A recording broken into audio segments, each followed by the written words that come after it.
ఈ భగవద్గీతలో భగవానుడు మొదటిసారి అర్జునుడితో మాట్లాడిన మాటలు సాంఖ్యయోగంలో 11వ శ్లోకం సాంఖ్యయోగం ఏంటంటే అశోచానన్వశోచస్త్వం ప్రజ్ఞావాదాంశ్చ భాషతే గతాసు న గతాశుశ్చ నాను శోచంతి పండితాహ అన్నాడు భగవానుడు.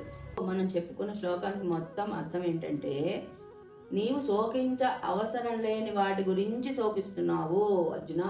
అయినప్పటికీ జ్ఞానంతో కూడిన మాటలు మాట్లాడుతున్నావు, మళ్ళీ పండితుల్లాగా మాట్లాడుతున్నావు, జ్ఞానంతో కూడిన మాటలు మాట్లాడుతున్నావు. ప్రాణాలు ఉన్న వారి గురించి కానీ ప్రాణాలు లేని వారి గురించి కానీ పండితులు శోకించరు అని ఈ శ్లోకానికి పూర్తిగా అర్థం. నేను పెద్ద పండితురాలని కాదు, జస్ట్ నేను నేర్చుకుంటూ మీకు కూడా చెప్తున్నా.